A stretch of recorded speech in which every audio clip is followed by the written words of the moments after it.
I don't know if you had this experience in San Francisco. It was everyone. You'd push back at 6 o'clock. You'd look at your pair and you're like, I don't think I could work any other way ever again. Totally. It's September 15th, 2023. Thanks for joining us for this episode of Radio Free XP. Today, we sit down with Jonathan Rogivue to talk about his pairing journey. How were you introduced to pairing? I was introduced to pairing by Cedar Edwards in New York City, which I think is one of the best people you could start with.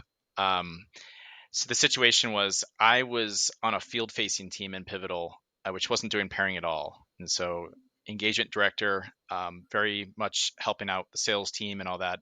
And I was feeling a little frustrated that I just didn't have an opportunity to really get hands-on keyboard code. The platform architects was a role they had for that. And so I was rolling on to the engineering team as a product manager. And I really wanted to just basically level up some Java game and all that. And so Cedar said he would happily show me how to do some test-driven development on Java in return for burritos, which is what he loves. And so I found that a very amicable transaction. And so for several sessions after the work time, we sat down and just made a very simple Java app. I'm trying to remember what it was. It might even be just like the linked list stuff. But we started doing just backwards from tests and filling in the blanks and turning red to green. And that was super exciting. Plus, we were eating burritos, even more exciting.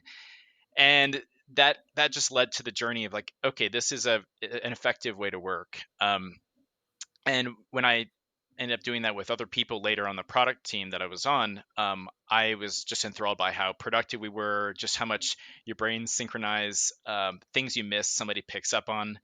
I learned about ping pong pairing, and how one person can be the navigator, one person can be hands-on keyboard doing it. And I also learned about myself. I learned about my own ego and how I was so insecure about having somebody walk over my shoulder, making all the mistakes.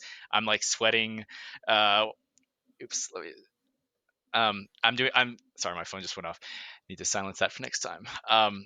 I'm worried, is this person looking and like, how bad is my code? And do I know what I'm doing? I'm, typing things wrong in the IDE, not knowing where things are. And so I felt this discomfort at first because I was getting in my own way and really not relaxing and seeing the person next to me is actually there to help me and they're not judging me at all. I did find just over time, it got a lot easier and a lot more fun. We started making little schedules, like we're going to work on these 2 or 3 things and take a break. Got into some ping pong, which I loved. And I got to see myself get exhausted by actually doing real work for a length of time. Something where I think we all have been in jobs where there's tons of stuff to do, but somehow you get, you're checking email and all that, or just browsing the web. Pairing is straight up intense. You really are staying on task and you're helping somebody stay on task.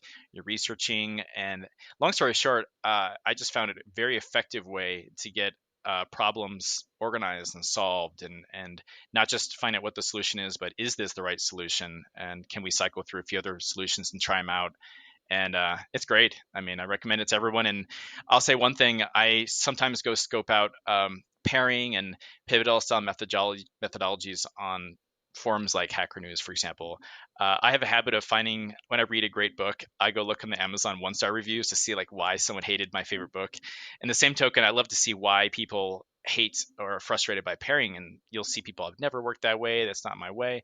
And I can agree on both parts. Like I know the journey of almost a biological rejection of it at first. I felt I'd go home and kind of feel stressed out. That's a hard day. My brain hurts. And I've also gotten through it. And then I can also relate to I want to be in the zone by myself coding, and I'd be frustrated by having a social interaction. So I can see different perspectives of it, but overall it's really exciting. And if you haven't had a chance to do it out there, go for it. It's fun. Yeah. I see you raising your hand. Let me see if we can fill in some of the things. So were you on Labs or Cloud Foundry R&D? Cloud Foundry R&D. Okay. And what team did you join as, did you say product manager? Yes, product manager. All right. What roll through all of your teams at Pivotal when you started? Right. So I started on a client-facing team called the engagement director team. they'd work with some of the bigger, larger clients like the financial services, and essentially it's an account team, and that role is to be, it's a mix of customer success, making sure they're happy with the engagement and happy with their investment, doing workshops on microservices and that kind of thing. Um, then again, I wanted to go build. I love to build stuff, and so I wanted to get into the guts. And so there was a role open for the containerization services in Cloud Foundry, and containers are fun. Joined the team, and it was great. So I worked on 2 teams while I was at Pivotal as a product manager, and then after, well, we can jump to that later. But yeah, it was 2 teams. And so how many years were you at Pivotal overall? Like 3 years. 3 years in the New York office, is that right? Yeah, New York office. Yeah, I never made it to the New York office. That's a whole area to explore, because New York and Chicago had their very specific flavors that was different than San Francisco office. So I loved going to the San Francisco office. Good snacks everywhere. Love the ping pong. Yeah, I was I learned to play ping pong there. Like the same, very similar experience. So when I like you go look at the 1-star review. Like, what do people who are against pairing, when you say that, like, I worked that way and it was great, what do they say to you, and what is your response? A lot of people have started programming like solo person in the basement. That's how I was. The modems were too loud, so I took the computer to the basement literally. So I was coding that way. So most of what I feel familiar and comfort with programming is, you could say, making mistakes in private constantly, fooling with things. And when you have somebody there sitting next to you, there's a little bit of this, like, I need to go mess around with this, but you're watching this, you're probably going to judge me. You might have the answer already, sort of thing. There's a lot of little swirly thoughts.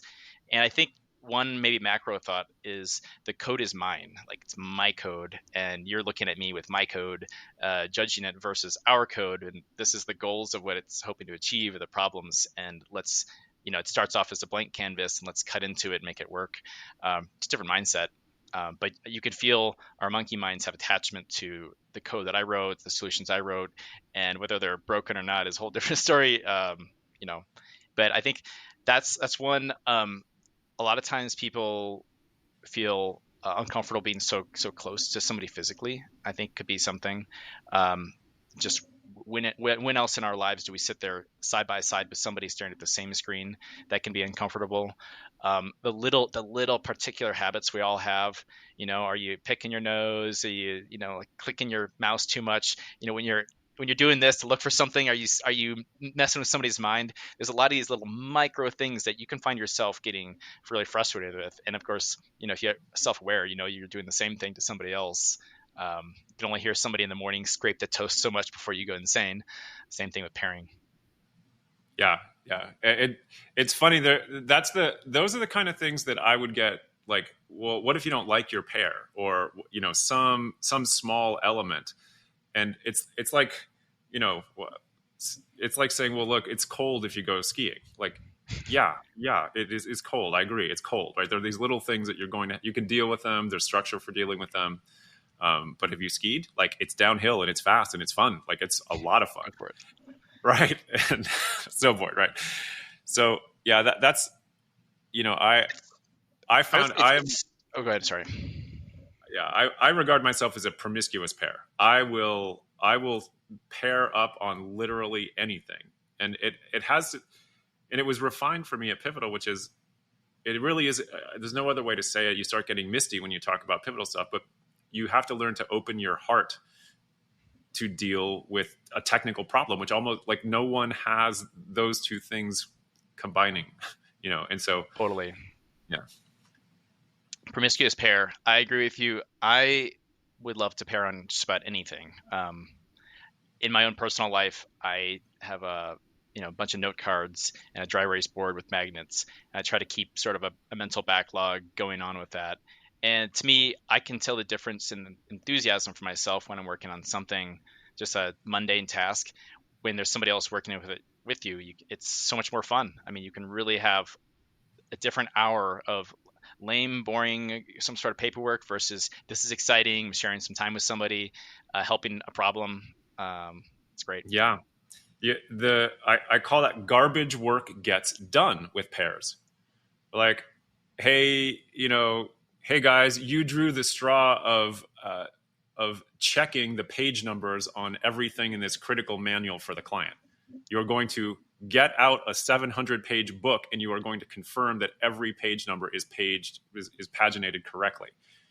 And that's going to be our job, right? In normal place, you will do anything.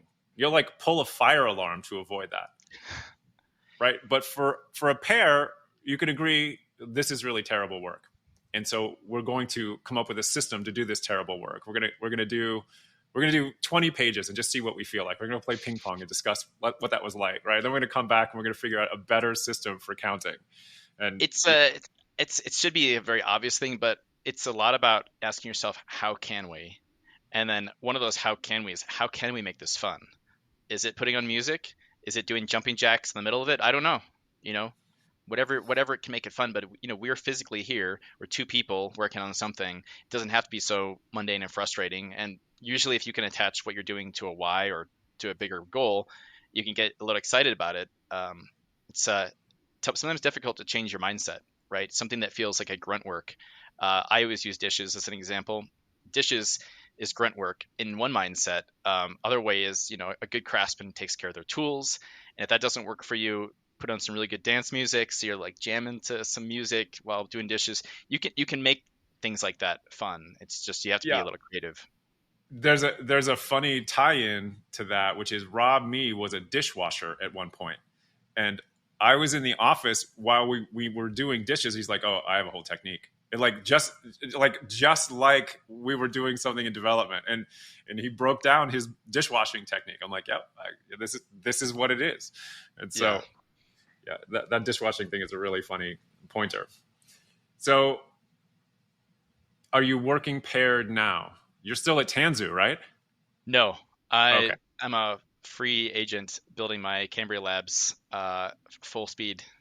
Congratulations. So, yeah, it's pretty exciting. The way that I'm pairing right now it's a bit of a mix up because I don't have like a strict, let's say, day-to-day routine. I'm still building the team. But the most two interesting recent ones. When I left Pivotal, it was right as VMware sort of took control. I get this smell is not going to go well, and had to get out of there. And plus, I'd wanted to do actual hands-on coding and engineering, and just the way that when VMware started, I guess the process, we had a hiring freeze, and so the things that I wanted to do just weren't available unless I waited a lot. And I thought to myself, well, I've got the tools and techniques here, minus the team. I might have to go build that. But the long and short of it, my brother and I have always been, building apps and ideas and projects together. And we lived in China about 10 or 13 years ago. And it was always a joke that we were learning Mandarin, but we didn't want to learn Mandarin. And so how do we do that? And so I'll skip the whole story of it, but basically I took a Python script, pulled a bunch of Chinese characters out of an ebook, sorted them by frequency, and we decided out of all these characters, if we could just learn, say 3,000 or less, that's fluency. We could do that. And so my brother doesn't know anything about agile methodologies at that point, but basically he didn't know it, but I dropped him into an agile schedule. And we said, let's start working on this. And so we started off with just like a text file of what we wanted to do and how we wanted to learn. And then that text file became, a list of, say, characters and how we'd want to learn it. Then out came the text-to-speech reader from Amazon Polly. Let's get that into some audio. So now we have MP3 files in an iTunes playlist. iTunes playlist has filters and things, but not good enough. At some point, it was this kind of a joke, I guess. We're like, I think I need to build an app. I've never built an app before, like an iOS app. And if I'm not sure if you've worked with this gentleman, Joe Mazzotti, but he's I'm not sure which office he was out of, but former Pivot, highly skilled at Swift UI and Ruby on Rails. And so from the Pivotal Slack channel, the alumni channel, I hit him up and said, hey, would you like to sort of pair on a project, teach me Swift? And so for 2.5 months, we met 3 hours a day for 2 days out of the week. This was virtual. And I went from zero to Swift basically over the course of 2 months, and we went from zero to MVP. And I have to, major call out to Joe, because as we're teaching, we're taking notes, taking note of what we learned and reinforcing it, and honestly just having a good time doing it. And after doing that, I was just so excited that was possible. My own hands wrote iOS code, was really cool. And then after that, after the MVP one was up, I basically thought it'd be fun to continue, and I went on to Upwork and Fiverr and sourced an agile product team. I looked for a designer with Figma prototyping capabilities. I wanted to get a developer who knew Swift UI really well, certainly better than me. And so basically took those people, hired them on my credit card, dropped them into a Slack channel, and I PM'd them just using, the standard weekly cadence. And it was great. Those folks had never worked that style before, and I have some really nice notes back from them just through Upwork, like, "Oh my goodness, I can't believe that was amazing! Like pairing and working this way, I've never had that before. Let me know if you've got more opportunities later." And it was exciting for me. We got our app into test flight. Super cool. So that experience was great. And I just pairing is wonderful, and getting it into I call it the washing machine, the agile washing machine, but you can get kind of a perfect week going when you control the calendar invites and there's nothing else going on. And it's quite nice. We did retrospectives, which then led back into the machine getting improved. And it was cool. I think it was very interesting doing that with people that were not from Pivotal, because they've got their own way of working. And I didn't say this is the better way. Let's just do experiments. Let's see how it works. And what we like we'll keep, and what we don't like we can change, and go from there. Yeah, I love it. I mean, I love it. So probably not going to be referenced in this video, but we talked about bootstrapping essentially the ecosystem. And so what you've just done there with the Fiverr folks is you found another route to help bootstrap that ecosystem. I meet people who were not pivots, but were trained in the Pivotal style. There's a fair number of people from Allstate here in Phoenix. They're all Pivotal trained. And I met this woman who just walked into a product management class that I was teaching. She's like, "Oh yeah, I learned from Pivotal at Allstate. I paired for 2 years. I was a PM for another year and a half. I've done probably 400 RPIs." Like, right. It's like, okay, then. Right. And she has no idea like what she is not part of, because she's not on Pivotal Slack. And so, yeah. And she's an independent PM now. And so I'm looking to, because if we're just talking to us who have been inside the walls, well, that's exciting. We could actually move the world if we wanted. But it'd be much more interesting to propagate this way of working outside of the walls, bring people in who have got a part of it, things like that. So that's part of why, let's roll to exactly what you're doing, because totally we'll have a longer in-depth conversation, but just get the 5-minute version of what you're doing, because I'm super excited about it as a model. Yeah. So a couple guiding influences. I read Parker's book called Radical Enterprises, and that really resonated with me when I was in China. I went to some of these kind of makers. The whole city of Shenzhen is a makerspace, but it was stuck in the back of my mind. How do they work, and how do they work that well with all these little groups of people all helping each other out? It's fascinating. One giant building among other buildings were like the bottom floor is consumer electronics, middle floors are more custom, and then the top, they are literally making the screws. You decide what the screw looks like. So that was cool. And after I did that app with my brother, I was really excited to go build other stuff. And I moved over to Austin, Texas. Austin, Texas has a wave of a lot of the Silicon Valley folks, a lot of that startup energy going on there. But I couldn't find my people. I was looking for kind of this creative people that would love to jam with me on projects and all that. And I'd be trying to trick people out of their normal day of drinking beer and eating tacos, like want to go jam on some software or build something, and not so many takers.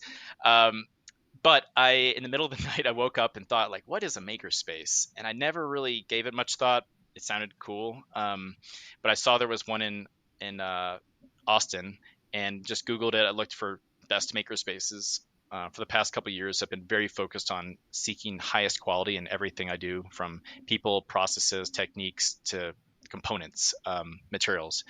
So Assembly Makerspace, ASMBLY, is the one I checked out in Austin. Amazing. And if you haven't been to a makerspace, they're different in many different ways, but they often have a giant wood shop. And so we all have an inner wood shop dream in us. Among that, 3D printers and laser cutters and welding and textile lab and robotics, just all the tools. So you got tools there. And often what you do is you pay something like a gym membership to be there, take classes and learn it. That's great. But the coolest thing that kind of overlaps with Pivotal is that all the people in that space, or I should say, they're people that are high experts on their specific tools, and then they are extreme experts in the other tools. So you've got this palette of tools, and you got this group of people that are experts in every flavor. And there's a whole entrepreneurship scene that's already happening there. I mean, people from hobbyists are making cutting boards to a guy's making. He's hacking on his Forerunner and adding crazy light panels and robotic stuff to everything. And what I noticed was you got these super duper experts, but what I noticed is nobody over there was doing anything related to like an agile style methodology. I didn't see people pairing up in dedicated product teams. I just saw people independently doing what they were doing to build their product, and that was great. And I saw an opportunity there, and I also wanted to just jam. So I kicked off like an entrepreneur setup, basically just a club. And so we started off. The easiest one was what people actually needed. So if people, for example, had a really cool product, they'd make a cutting board. Why don't we take a photo of it, put on a Shopify site, cut a business card with a QR code, redirect back to it. In an hour, you can have a buy now button that you can go buy your thing that you just made like an hour ago. And so that was really cool.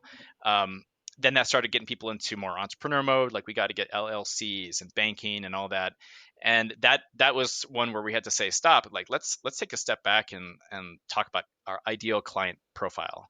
And has anybody made one? Have we looked into that? For sure, some people had. And like for a few people brought what they were looking for.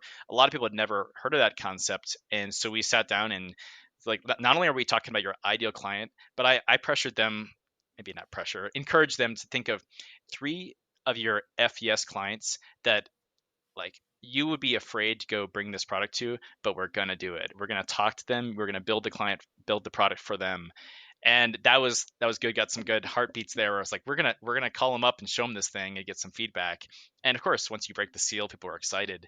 But we started doing that, and I saw the power of agile work processes, agile product teams in a makerspace, and the weekly cadences. Retrospectives were not a thing, and we're still doing them over there. And it's, to me, that's very exciting to see that. I wanted to sort of formalize it in a way. And so I guess, had this thought of entrepreneurship in a makerspace is great. Why not Pivotal Labs in a makerspace? Like if any of our Pivotal offices had a makerspace next door, wouldn't that be freaking cool? So I thought, to me, I've been 13 years old a long time ago, that would be my dream environment. So I thought, I'm going to build my dream environment. And adding another layer onto it, I always like to, I guess, challenge myself. I've always wanted to learn Spanish, and I always wanted to spend some time in Colombia. I've been going here for a while. So the mission rotated over to, let's build the absolute best makerspace product innovation lab that's adjacent to or next to a business incubator, so that we can get the cash money pipes going. And so basically what I did in Austin, Texas is created Cambrai Labs. That's my organization. The idea is basically Pivotal Labs, but open source in a makerspace. And we got accepted into Capital Factory, which is a business incubator, which they're vying to be the next Y Combinator of this generation. So we'll see. And over here in Medellín, Colombia, which is where I'm at, I am finding the same pair, where this is an incubator plus makerspace combo. There's an excellent university here called EAFIT, which is maybe analogous to their Harvard. Amazing campus, just there's orchids everywhere. It's a beautiful place. They have a makerspace, and it's underutilized, and they have classes in it. So that's an opportunity. And I'm looking into a school that has a beautiful makerspace, and I might end up running that and teaching those kids some agile. But both those places have a lot of opportunity, but they're not public, right? You can't just go walk into the elementary school, and you can't go walk necessarily into the university.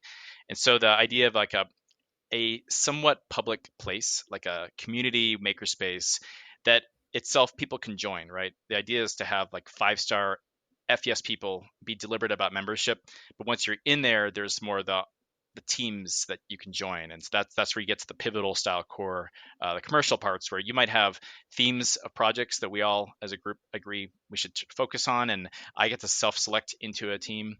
Another exciting bit is I often don't want to be a product designer today. I want to be a product engineer today. Maybe I want to be a product manager tomorrow. So I haven't gone this far, but the idea is to have since we all figuratively wear different hats, maybe we can have a hat or a jacket that's a color. And so when I come in there rocking my design one, I'm deliberately saying I want to pair with somebody in design mode. And then tomorrow might be more like I want to be hands-on code mode. So a little bit of like let people really rotate into the roles they are feeling like today, and just take pairing the next step. So that I've got lots more to say about it, but that's where I'm at it. I'm looking for a Austin-based co-founder and also a Medellín-based co-founder, because this stuff is tough doing solo. But the idea is to make open source software and open source hardware. This might be like a quick of a side mission and certainly outside the 5-minute range, but I was thinking about trackballs the other day and how cool they were, and where did they go to? Look at that, boom! So already on top of it, you got the trackball. So I was looking at like what's the state of the art of trackballs these days, and Reddit journey later. Turns out the most popular one I think is called Ploopy, and it's a clone of an old Microsoft trackball that now is open source. The patent's expired, and the most popular and successful product of that is an open source hardware product that you or anybody can build in a makerspace. And there's a whole project page you can branch off of it. I thought that's really cool. And so with Cambria Labs, the idea is to find open source projects that exist, like Postgres or SQLite or all those the good ones. Contribute to them, maybe help bring expertise into their world. But the same token, create a constellation of really high quality open source projects where the idea isn't just like a one-off project, but you're building a partnership and a group of high quality people that are helping each other out. So that's the macro right there. I love it. I love it. One of the things I forgot about was the really international flavor. When I worked in the Pivotal office, I married with a kid and everything like that, I stayed close to San Francisco.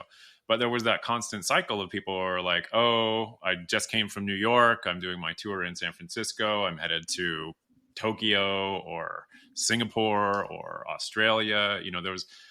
There was that so strong. I forgot about that feel, and you're pointing to it with the Medellin connection, and yeah, so fantastic. All right, so let's break it down super clear. You're looking for co-founders who want to work in the makerspace in Austin, or willing to relocate to Colombia. We could be pretty well. The Colombian one would be great because here in the Colombian ecosystem, what I'm looking for is someone that is 10+ year startup kind of entrepreneur veteran who knows the space really well. They know the investment pipes, so I don't have to go hunt those down. They have a creative background, so they love the idea of building and creating something that especially awakens the creative potential of others. I think that's quite special. And then in the US side, I choose Austin just because that's where I spent a lot of time recently, and there is a center of gravity there now with kind of technology and startups that I think we ought to just be part of. Similar to, I think, Pivotal's hiring approaches, would love to have an underrepresented minority, somebody who thinks completely different than me in a lot of ways. So like very, somebody that we can challenge each other. But yeah, otherwise just any help or contributions would be great. It's, starting off open source can make it like an easy mode. Whatever you want to throw into the pipe will come back out. But I think it has a lot of potential, and yeah, we'll see. Right now, because I'm in Medellin, but I don't physically have access to a makerspace, I'm leaning on the virtual software side of things. And so I have a lot of love for taking their dream idea and getting it to an MVP. So that might be an app, software as a service. And so anybody that would love to do on that, I think, and I will have to see like the next project, but the most recent mobile app I did, it came under, I think, $15,000. And that's with like top notch people in there. And I believe I could do it cheaper. I'm not going for cheap per se. I'm going for highest quality. But the good thing about tools like Upwork and Fiverr is you can get access to global talent. But look, I mean, we, like you said with Pivotal, we have these offices or the people around the offices now that have these skill set. And going maybe back to the convo, I would love to find out how we can self-organize into some, on-demand product teams. Like I'm available for product management. I'm available for engineering. And if there's somebody that would love to squad up, then we can take on a cool project.